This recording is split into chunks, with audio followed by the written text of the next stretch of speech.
welcome to our winners webinar, and we're really excited to be showcasing all of this amazing talent and really leaning into the whole idea that genius, people can live anywhere. And there is a lot of genius on this Zoom meeting today. So I'm going to go ahead and stop my screen share and we can jump into our webinar for today. So our conversation for today is probably going to go a little bit shy of an hour. My name is Cal Sahota. I'm the VP of Possibilities with the HeroX team. Really pleased and excited to be hosting the Honey, I Shrunk the NASA Payload Winners webinar. Absolutely love that name. So a winners webinar is a unique opportunity for you as the audience to get a glimpse behind the solution. So today you're going to learn more about the faces behind the names to these amazing solutions. What compelled them to compete, what inspired their solutions, all the soft facts that you wouldn't really get anywhere else. NASA, quite literally, I'm sure they would agree, the NASA team is with us today, has rocket scientists at their fingertips. But they know that genius can live everywhere and anywhere. So we're excited to share some amazing stories, which will hopefully leave you both informed as well as inspired. So we have a few guests with us today, so let's get started with a quick round of introductions. Joining me today from our HeroX team, we have our Director of Challenge Success and Project Manager for this project, Kyla Jeffrey. And Kyla and her team are the ones that work closely with our clients to ensure that they have a hugely successful project. So they are the magic behind the curtain, if you will. How are you doing this morning, Kyla? Hi, I'm doing great. Thanks, Cal. It's a pleasure to meet everyone. Thank you so much for everyone that's attending, all the winners that are here with us today. As Cal said, my name is Kyla Jeffrey. I lead the Challenge Success team at HeroX and also had the great pleasure of working with NASA from the beginning of this challenge all the way through seeing winners announced. So if we have anyone listening in on the webinar that participated, you probably recognize my name from the forum and other places. So it's a pleasure to be here. Thank you, Cal. Wonderful. Thanks, Kyla. And from the team from NASA, joining me today is, we have Andrew, Saba, and Kevin. And you'll see Jeffrey is in the background. So he is going to be on another call, but if he's able to, he'll jump in. But Andrew, why don't you get us kicked off with some introductions? Thank you so much, Cal. I'm Andrew Shapiro. I'm manager of technology formulation at NASA's Jet Propulsion Laboratory. And we're very excited to have these outstanding entries and winners for this competition. It was really a very exciting process, and we really enjoyed seeing the great results that we're going to talk about today. Wonderful. Well, welcome, Andrew. Saba, over to you. Hello, everyone. Good to see you guys. My name is Saba Bucks. I'm a technologist at JPL, and I work with Andrew. And I work with Andrew and Kevin to formulate this challenge. And we're really happy with the results and look forward to hearing the stories from our winners. Appreciate it. Wonderful. Great. Thank you so much. And Kevin, over to you. Hey, how you doing? I'm Kevin Kempton. I work at the Langley Research Center. I've been an engineer out there for quite a while. I work in the Game Changing Program Office as well as the Prizes and Challenges Program. I've been heavily involved recently in some the Big Idea Challenge, doing very similar stuff, and I'm really looking forward to getting some of these payloads on the moon. I think your success is our success, so we're really pushing for your success. Very well said. Very well said. And of course, we have our two winning teams who are also, we're extremely excited to shine a spotlight on you guys today. So guys, tell us a little bit about who you are and perhaps where you're physically located and what compelled you to compete. So David, how about you? You want to jump in first? Yes, of course. So hello everyone, I'm David Luciani. I'm from Hungary, but actually I'm in France, living here right now. I'm a physicist, and before I was working for European Space Agency, also now I'm working at CERN. currently. And in my free time, I'm also an active part of Puli Space Technologies. Basically, I'm the head of science of this great team. And I let Tibor to introduce the whole team. Perfect. And I should have mentioned at the beginning, so there are a number of team members, but we only have a couple of them on the webinar today, but we wanted to make sure that we gave everybody an opportunity to at the very least be on the screen on the webinar. So you're gonna see all of the webinar, the winners' faces there. So thank you so much. All right, so who do we have next? So let's go with. I think Tibor was going to add on to the Puli Space team to talk Okay. about their team. Yes, thank Let's you. go So for it. Tibor, over to you. Okay, Yes. As David already said, we are a Hungarian team, and I'm based also in Budapest. So we have already nice evening. So this is the 9 hours time difference. Actually, as David mentioned, we are practically an all-volunteer team. We started with Google Lunar X Prize 10 years ago with the goal to send Hungary to the moon. And I believe we made a big step right now also with your proposals, and I hope so. I will not say, like I can say all the names here. So we have been actually at the moment about 17 active members in the team, and 11 guys were participating in the challenge. And I must say that in the 10 years I'm leading this team, I'm extremely proud of the work the guys are doing in free time. So you have to notice this is really an all-volunteer team. And if I may mention my wife, without my wife, the team wouldn't exist. So this is really the same. And David is, you can see it's at the first, this is his project. His idea was already there. He said, as we saw the challenge, this is the time just to make it reality. And we hope we have the opportunity to fly the moon. We have some very good contracts in the US actually with Astrobotic. They will fly next year to the moon, hopefully, if everything goes well. So, and we are working on further on that. So thanks for the challenge and for the opportunity as well. wonderful. Welcome, Tibor. So moving on to Phil and Garrett. So Phil, you want to jump in and introduce yourself? Absolutely. Well, I want to just take a note out of Tibor's book and introduce the person that propped me up. My wife, Marty Gersner, she makes it all happen. Anyway, hello, my name is Phil Jobson, and I am a spaceflight enthusiast. I'm an Aussie, and I live in the wine country of Sonoma County, and when I can, I run around watching rocket launches and marveling at mankind's spaceflight achievements. I'm an electronic engineer and consultant and have been designing cool stuff for over 30 years. I specialize in rapid prototyping and created a mad scientist lab in my garage, which would be the envy of even large companies. So I was instantly attracted to the payload competition with dreams of spaceflight. A slowdown in the early COVID times allowed me to pursue some of these dreams by entering the competition. There was just one small problem. No payload ideas and no team. I'd heard that the local Sonoma State University was doing cube satellite work. So I shook some trees and was extremely fortunate to have Dr. Garrett Jernigan fall out. After much pleading with Garrett, I convinced him to join this challenge with me. And I was rewarded with an innovative concept and awesome teammates in John and Brian. Team Sunslice evolved from nothing to a very strong concept in a very short time. And now I'm going to hand over to Garrett to tell about himself and the rest of the guys. Perfect. Thank you so much. Welcome. Hello, my name is Garrett Jernigan, and I'm from Petaluma, California.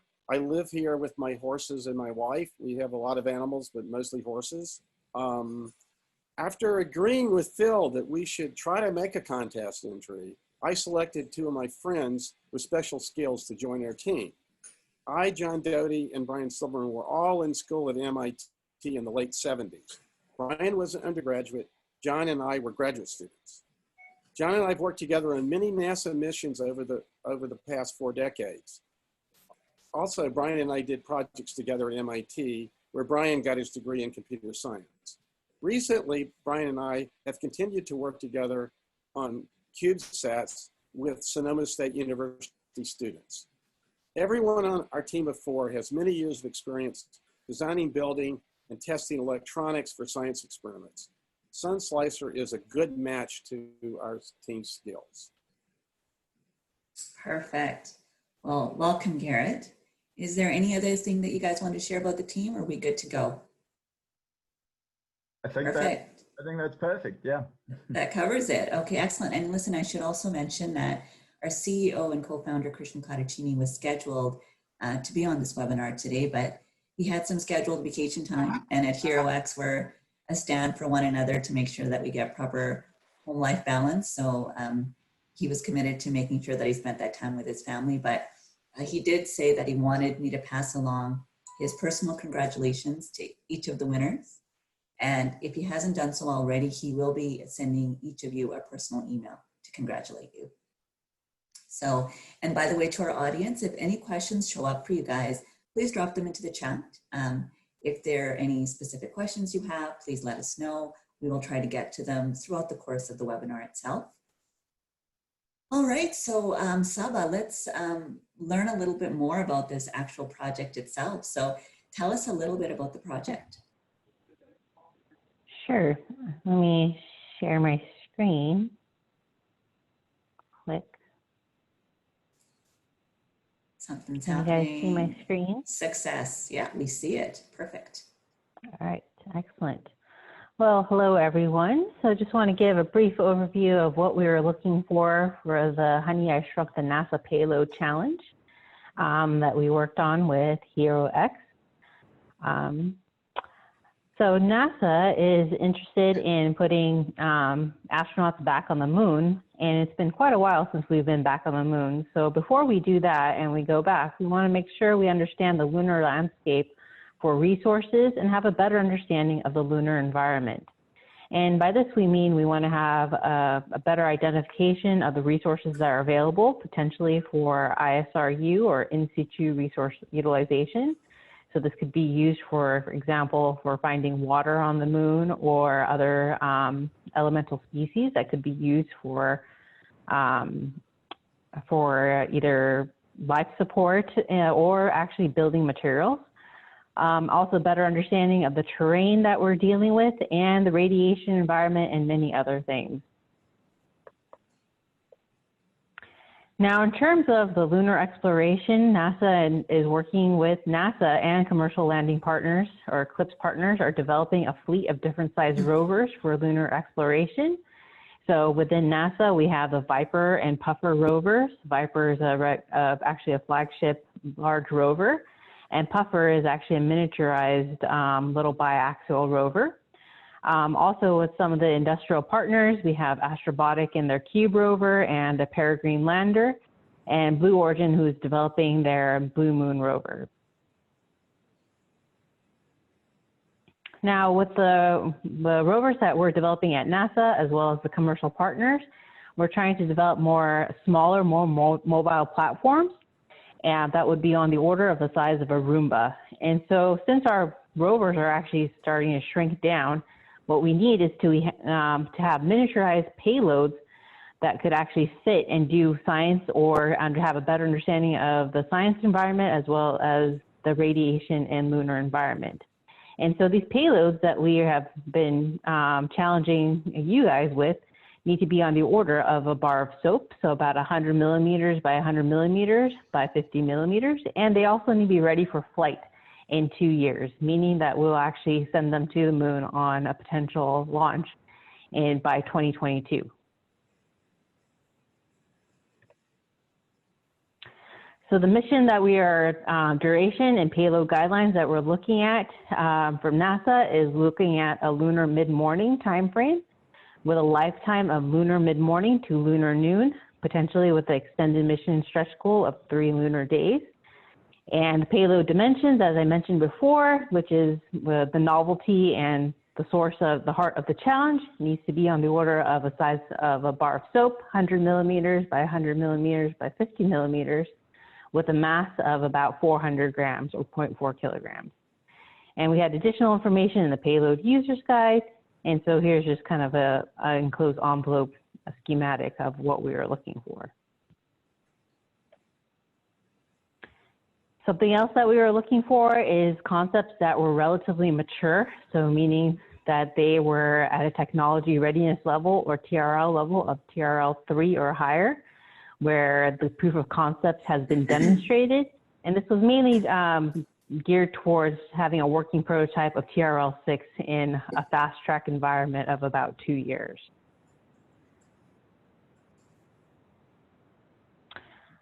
So the overall payload structure and timeline, we have it sorted out in 3 phases.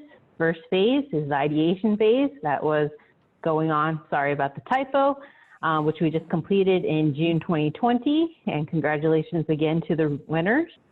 Phase 2 is in the progress and where we are doing the payload development and prototyping, and that should be coming out this fall.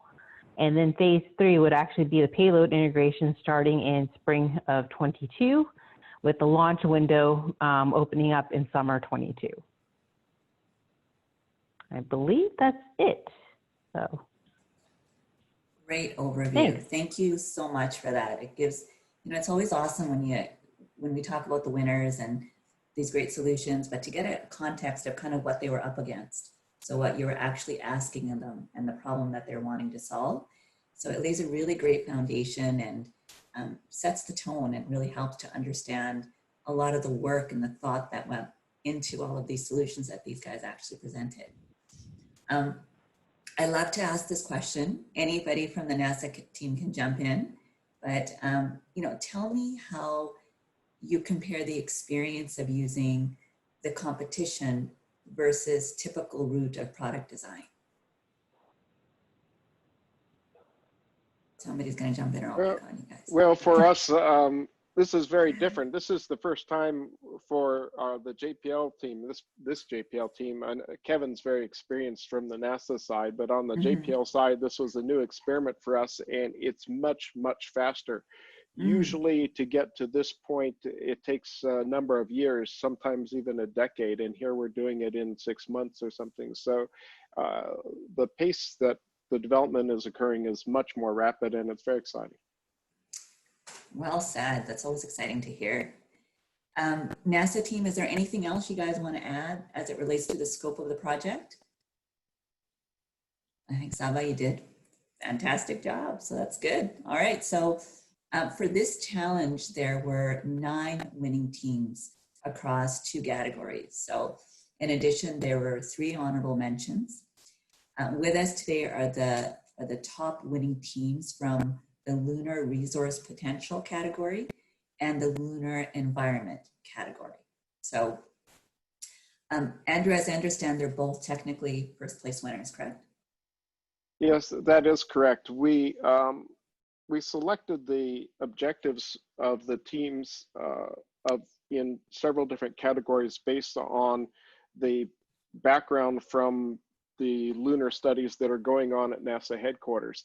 And NASA headquarters identified several areas of interest for this particular challenge, and we thought for the that would fit this kind of payload.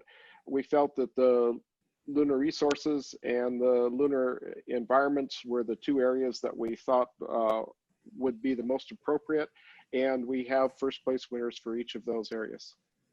Wonderful. Makes sense. So to put things into perspective for our audience, the total number of submissions was 132. So Andrew, do you have any initial thoughts around as to how many submissions you thought you were actually going to get? Well, it's a great question. We had no idea. I think the HeroX folks probably had a better feel than we did at JPL. I was thinking maybe we would get 25 or 50 or something. So the number of submissions way exceeded our expectations. And certainly in the top tier, the quality of the top 30 or 40 submissions was really outstanding. We had a hard time selecting them in general. I have to say, though, the selection of the winners, the number one on each area, was very clear. It was clear that these two teams stood well above the rest. You know, it's an interesting comment you make, because I hear that a fair bit when I have conversations afterwards, is that they're blown away sometimes by the quality of the submissions. And so many sponsors have a really difficult time selecting the winners. But as you mentioned, it's usually oftentimes really clear who the actual winners are. And with that segue, let's put you guys on the hot seat, shall we? No, we'll just, it's all about highlighting you guys today. So let's learn a little bit more about the soft facts behind these really great winning solutions. So let's start with David and Tibor. They came in, as I mentioned, first in the lunar resource potential category. So we've already talked about all of the different wonderful team members that you guys have as a part of this great team. What's the actual name of your team? I know you mentioned it briefly, and tell us, how did you come up with the name? The Puli is actually a dog breed. It's an ancient Hungarian dog breed. It has a Rasta-like stuff. It was several quite nice commercials using a dog, and we chose the name 10 years ago because we wanted to have something which can be spelled by everybody. And some people even know that it's a dog breed. Zuckerberg has a Puli, actually, a white Puli. So if you haven't known that. And this was the name we chose for the team and for the whole project. And then coming up with the idea, it was kind of natural just to say, so, okay, we are snooping for water. Yeah? So that means that the proposal has the name then the Puli Lunar Water Snooper. So this was the origin of the name, actually. Gotcha. Really great story. I would never have thought that that's where the name actually originated from.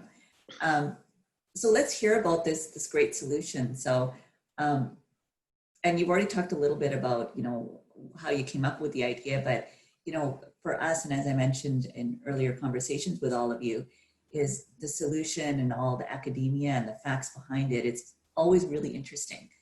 But I also find it really interesting when you hear some of the stories and the soft facts behind how you came up with the idea, maybe some of the challenges and the struggles that you had actually bringing it and pulling it all together. So, with that, why don't you guys share a little bit more about the actual solution itself? So I'll pass that back over to you guys. Yes, I have to share my screen, but first, just quickly, honestly, we came up with the idea a bit earlier than the start of the challenge itself. But actually, we never started to really work on it. So when we learned about the challenge, that's where that point when we really kicked it off and started to really work on it in mid-April. Yeah, and fun fact that our original idea wasn't even this. And during the ideation and work, we've done a lot of modeling, simulation, analysis. And in May, we realized that our solution isn't working. Not the final one, but our original idea wasn't good enough, let's say. So we had to come up with another idea to actually submit it. So this was quite a challenge, and really it was an interesting and really enjoyable process. But at the end, we managed to come up with the working nice solution. And now I share my screen just to show some insights. And in theory, now you should see it. Yeah, we can see it perfectly. Okay, so our name of the payload, as Tibor already said, is Puli Lunar Water Snooper. And as our name suggests, probably already everybody guessed it, that this is So we would like to find water ice on the lunar surface with this payload. And again, thank you very much for this challenge, because this gave us the big push to actually start it. So first, yeah, based on previous space missions and in-orbit measurements, we already know that there is a lot of hydrogen and hydrogen on the moon, mainly on the southern region, around the South Pole, and mainly in the form of water ice. But what we do not know is that what is the actual distribution of this water ice or hydrogen deposits of on the lunar surface. So therefore, first we started with understanding the lunar radiation environment and also the lunar resources, what we would like to measure in order to be able to design a payload and then optimize our instrument for this specific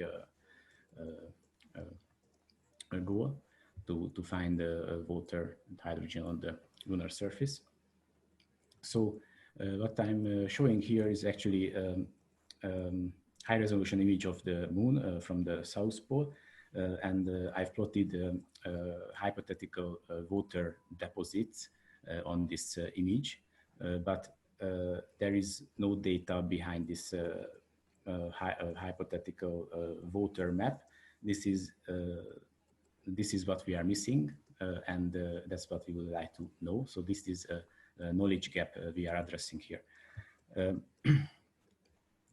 And I start. So basically, with our payload, we would like to, we are planning to measure different particle fluxes on the lunar surface along the path of the rover. And basically, yeah, these three particle fluxes are actually cosmic rays coming from above and passing through the rover payload. And these high energy particles can penetrate the regolith. So, and then penetrating a lot of secondary particles are generated, for example, neutrons, and part of the neutrons are coming out actually from the regolith.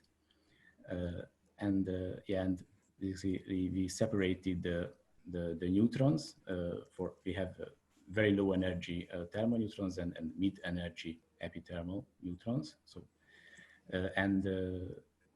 actually the ratio of these neutrons in the different energy ranges highly depends on the hydrogen concentration in the regolith, and therefore it's basically it's almost natural to measure the radiation, the neutron radiation environment, detect neutrons, and then we can directly get the hydrogen concentration in the regolith, and also so inside the regolith, so subsurface deposits, and on top of the on top of the ground.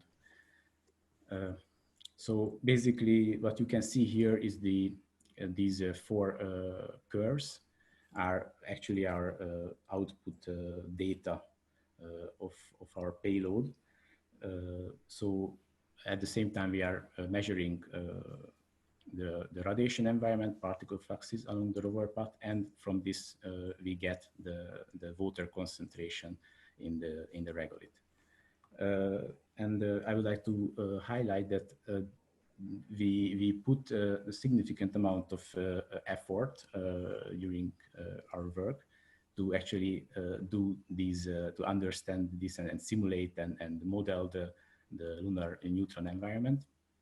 So actually behind these curves are real simulated and analyzed data, which are very important and essential to design such a device measuring these.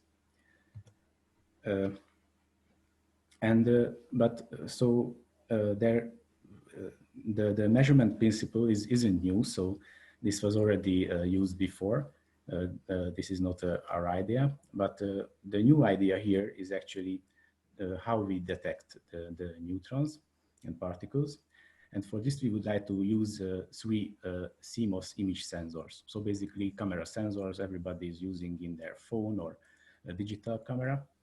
And yeah, people are usually not aware of this fact that, that actually these image sensors can detect also ionizing radiation, ionizing particles, not just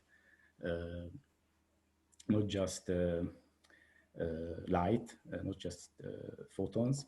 So basically, this was our main idea behind this whole payload.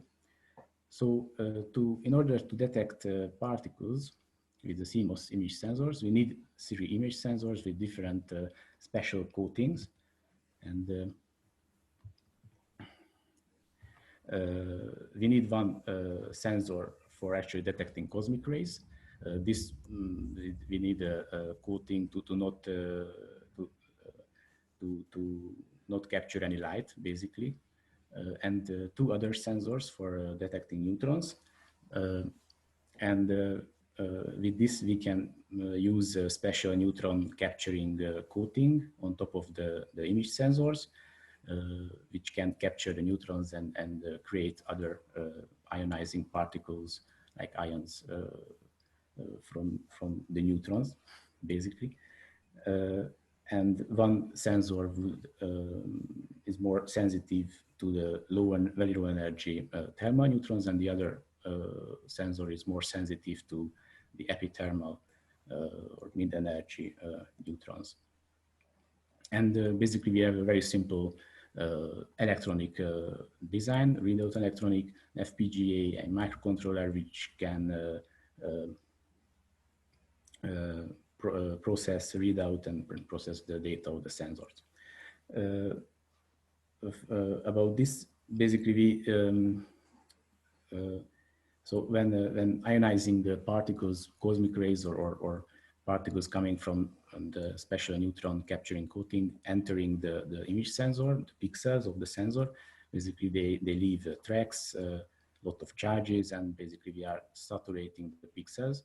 So if we oversimplify the working principle, basically we count the saturated pixels in these image sensors with an FPGA and communicating with the rover using the microcontroller. And so here you can also see 2 images of our printed circuit board design from both sides. And yeah, so it's really a very simple and small and extremely lightweight design, which could be able to measure neutron and cosmic ray fluxes, and also hydrogen and water concentration in the regolith along the path of rover. So yeah, basically this was our idea and concept. And of course, we are continuing the work.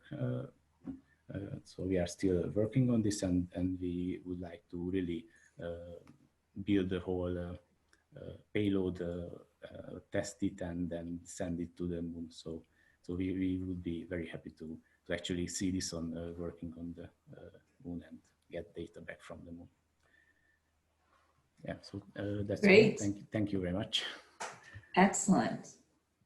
Really great. So, I was gonna ask, teaming is something that we see done quite successfully on the HeroX platform.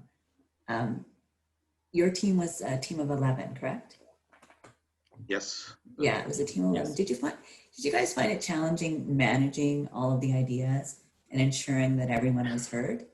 Well, yes. we have some experience in that because many of our team members are not located in Budapest. And as David told, he's working at CERN and living in France. Or head of electrical engineering is working at ESTEC as the ESA in Holland at the moment. So we were used actually to to the kind of online working. So that was not Yeah. really new for us, but it was not easy nevertheless. And as was David mentioned, in the meantime, just we realized that the original idea didn't work. So Right. and I told the guys, okay, I will let it out if you can convince me that it's really working. And I'm really extremely proud of the team. Yeah. That's great. David did the largest, the biggest job actually. So we have checked the mechanical stuff, some simulations. We have made some electric design, but David knows how hard it was actually. Yes. That's great. Thank you so much. Great presentation. And thank you for sharing all of those details. It's so very Thank you interesting. very much. Next up, we have Phil and Garrett. So they are the winners of the Lunar Environmental Environment category, sorry. So same question to you guys. So either of you guys can answer. What's the name of your team and what was the story behind it? Okay, Cal. Hey, one quick question though. Did we lose Garrett? Is he gone? I can still see him here. Garrett, can you talk? Are you there? You are. Yeah, I'm actually back now, but I turned off my video because I think it's affecting things. So I'm going to turn it back on. No, I think you're good. Okay, excellent. Yeah, we know he dropped out a moment ago. So look, answering your question, Team Sunslice. Sunslice is a clever name that was created by our teammate John Doty. And you know what our payload does is, or at least the principal experiment is that it looks at X-ray radiation from the sun, and it slowly slices that and makes an image. So it's really no more difficult than that. Remind me of the second thing you asked me. Sorry, Cal. No, it's just the name of the team and like how you came up with it. So just I think you kind of answered that. I can't take credit for that. It was John. He's awesome. It was John. Well, all right. Well, we can acknowledge him maybe through an email because that was a pretty cool name. So, okay, gentlemen. So let's tell us a little bit about the solution. So again, share a bit about how you came up with the idea and just some of the soft facts behind it. So over to you guys. Okay. Well, look. And I have to confess, we backed into the competition a little. I'm actually an RF engineer by trade, and we had all kinds of ideas about let's do some radio astronomy and all these things, but we realized, you know, that what NASA really wanted was a way to, you know, to understand the radiation environment on the lunar surface better. So, you know, at that point, Garrett and the others, they decided that this this Sunslicer could do some concept could do some really cool things. So. Perfect. Now, did you guys want to do a screen share? And is there any thing that you wanted to walk us through? We invite you to go ahead and do that. Yeah, let's do the presentation here. I'll share. Hopefully we can see all of that. It's coming up and success. All right, cool. Okay, so this is all about our Sunslicer payload, which studies the sun and keeps our astronauts safe. The image you see here, it's a cartoon, but it depicts our payload on a mini rover, and it's sitting next to the original lunar rover of this specific one on Apollo 15. Just kind of a fun picture. All right. I don't know why there's a delay.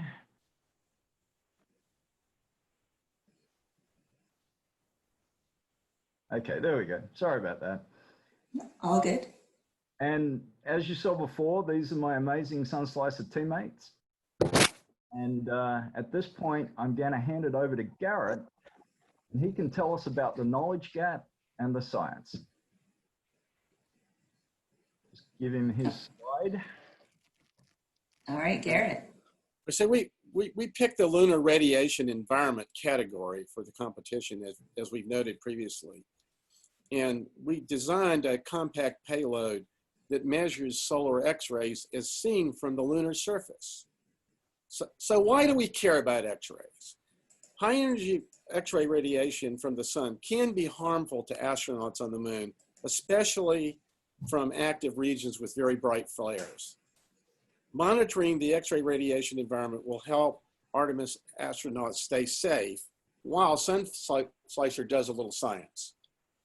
On the right is a visible image of the sun, except for a few dark spots, which you can notice. There's not much structure in the visible image. By comparison, on the left is an X-ray image of the sun as made by NASA's NuSTAR satellite. This image reveals many complex features, which also change a lot over time. You look at the sun on X-rays in a different day and everything's totally changed. The X-rays help us to understand the physics of different parts of the sun, and also we measure temperatures in the millions of degrees very accurately. So let's move to the next slide. Okay.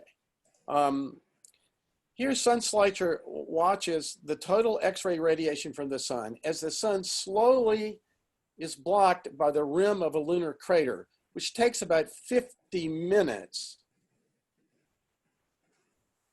to the rotation of. We have used the rover and knowledge of crater locations, so the payload can be positioned in a suitable crater rim as the sun sets or rises over the edge of the crater.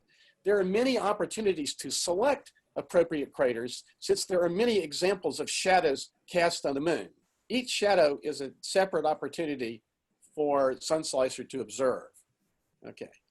Because the lunar surface is in a vacuum, we can actually detect X-rays, unlike on the Earth's surfaces where the Earth's atmosphere absorbs the X-rays. This fact is a key inspiration for the Sunslicer concept, because the lunar vacuum provides a unique experimental opportunity.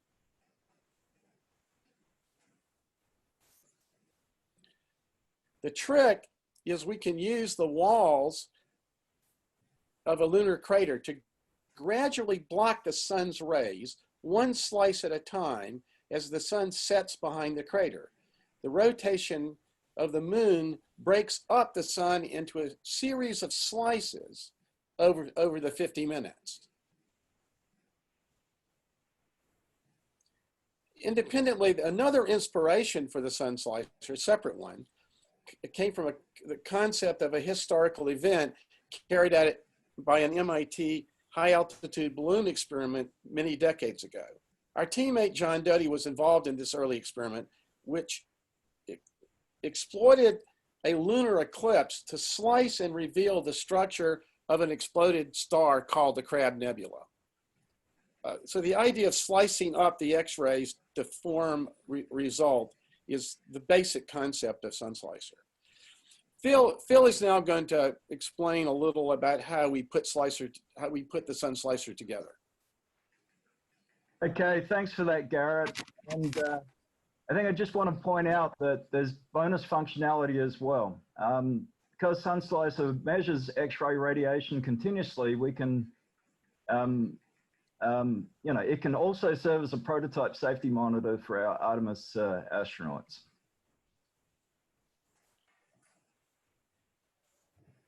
As you can see from this slide, we went ahead and designed the whole payload, right down to the thermal blanket for heat protection.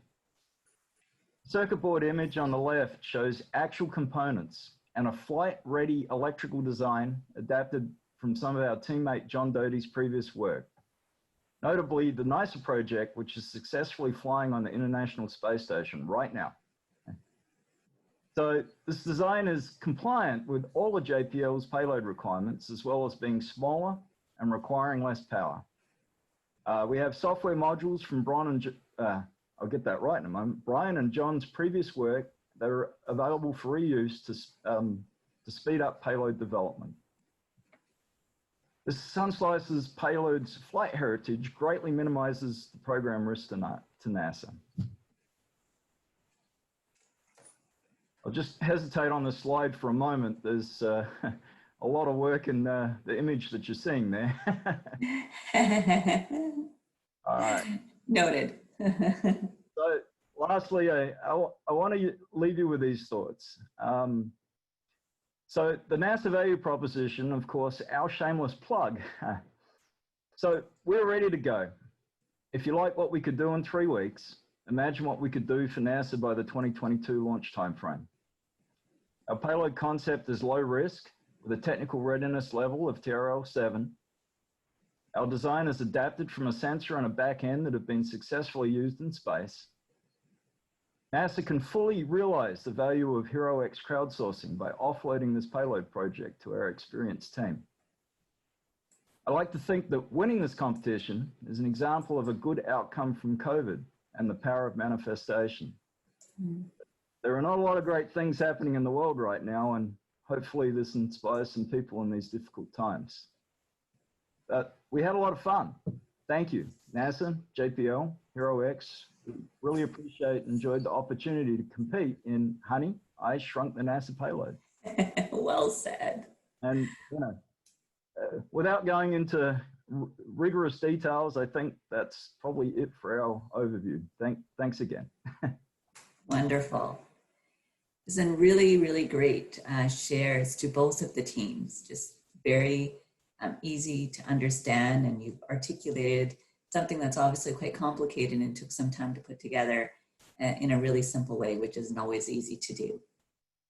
On behalf of NASA and the HeroX teams, congratulations to each and every one of you. Well done.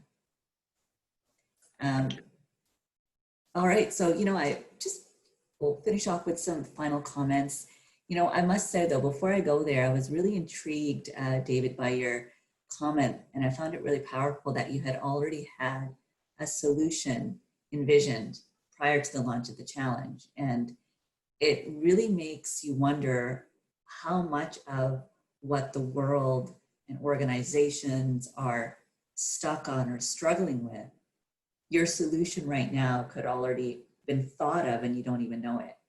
And imagine, you know, where it is and where in the world it's actually currently living. And, you know, a fun fact about HeroX, our community at HeroX is represented by 175 countries. So, you know, tapping into the creativity of the entire world, especially in an environment like today, where travel and perhaps what your day job was, perhaps sadly no longer exists, but to have the opportunity to be able to lean in and participate in projects that are not only things that you're passionate about, but then also give you the ability to stay busy and potentially earn a little bit for yourself as well. So, Andrew, I'm going to come over to you. Any final thoughts? Sure. Well, number one, congratulations to the outstanding teams, not only the first place winners, which are really great, but also the second and third prize winners. They were also very good teams, and hopefully they will enter into the next phase of the competition. Also, thank you to HeroX. The HeroX team did an outstanding job helping NASA get inputs from around the world to find some of the very best solutions to this interesting and difficult problem. We're really looking forward to seeing some of these payloads actually get on the moon and start making measurements. So it's going to be an exciting couple of years. Exciting times. Thank you, Andrew. Kevin, should we come over to you? Yeah, I think it would be really cool to see some of these things get on the moon. I can't imagine, you know, a team outside of NASA getting the opportunity to actually get something on the moon. Can you imagine?